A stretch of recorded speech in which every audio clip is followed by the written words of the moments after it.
We live in a world currently that is ushered with convenience. And everything has to be at your fingertips. And if it's not, then it is slow, it is useless, it is behind. Shalom family, this is Leon the Servant back here with another video, and I want to talk about convenience and its detriments as we move forward in this world of today. You know, at one point in time, convenience or speed was a luxury, but now currently we see it as a necessity.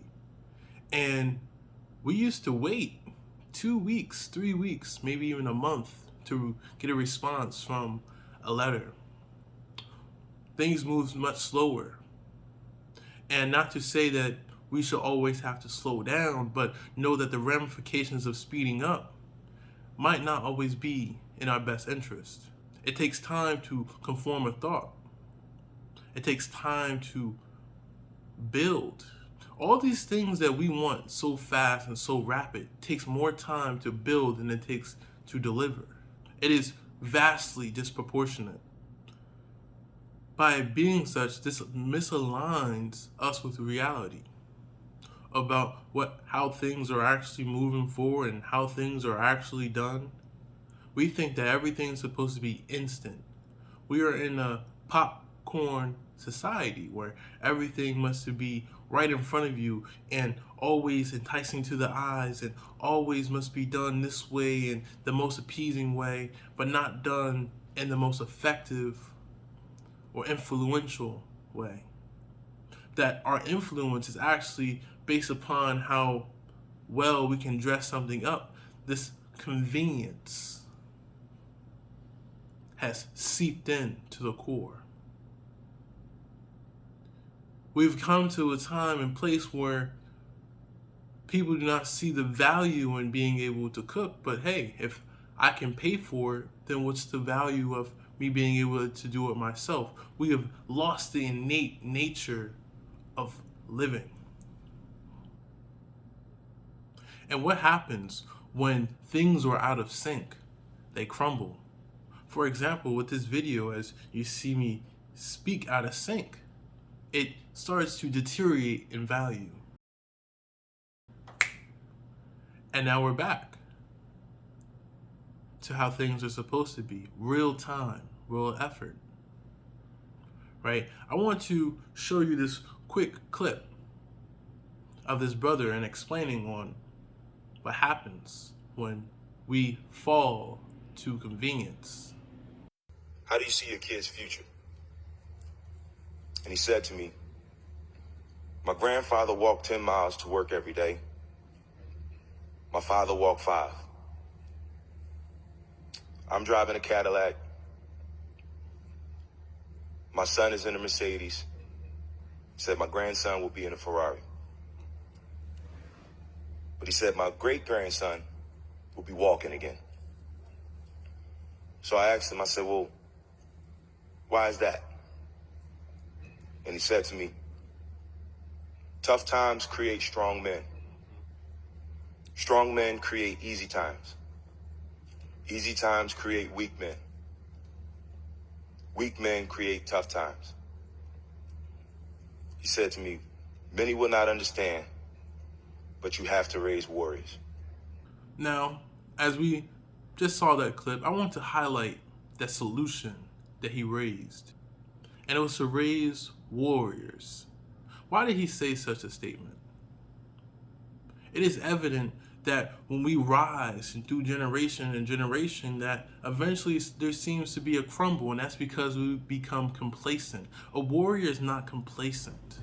A warrior knows that there's a time to train and to sharpen skills, and that these luxuries are not necessities. They know how to differentiate the difference between the two. See, warriors, or at least the warrior mentality, are the ones who are able to excel in all conditions because they are not conditioned to have everything always be accessible. And I wanted to bring out some quotes that highlight this. And let's go to Colossians chapter 3, verses 23 to 24. And whatsoever you do, do it heartily unto the Lord, knowing that what you receive will come from the Lord. And you shall receive an inheritance. All right. And then we could look at Philippians 2 and 14. Do all things without murmurings and disputings. Understand that, hey, as we move forward and we have to get these tasks done, don't complain. That's a warrior mentality. I see the issue. I assess it. I fix it. Convenience has us being like, well, that's so inconvenient. That's so unfortunate.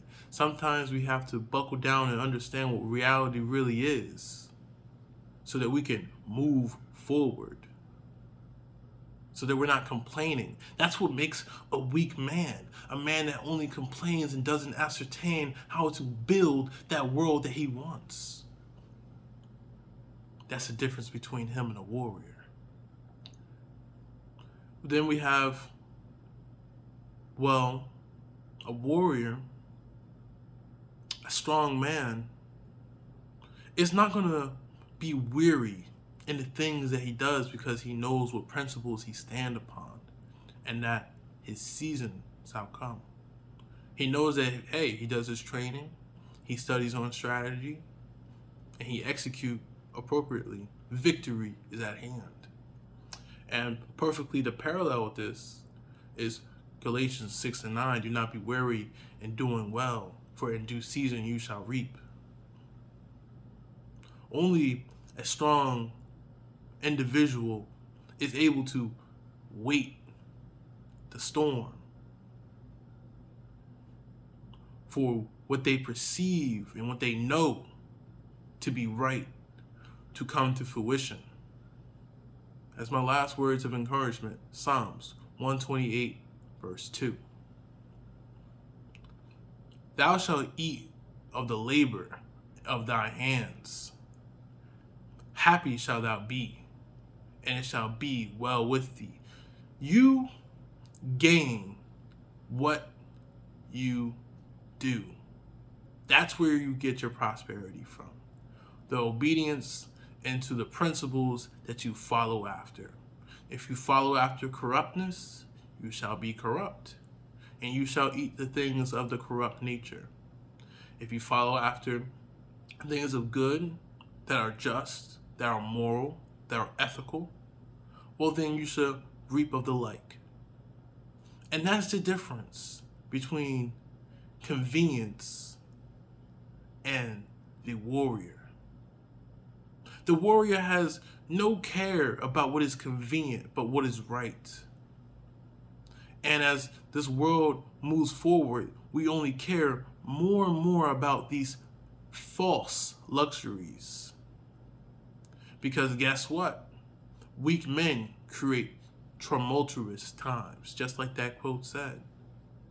So we should be careful on what we allow because of convenience. There's a quote by Benjamin Franklin. And he said, for those who give up security for liberty, they shall surely lose both.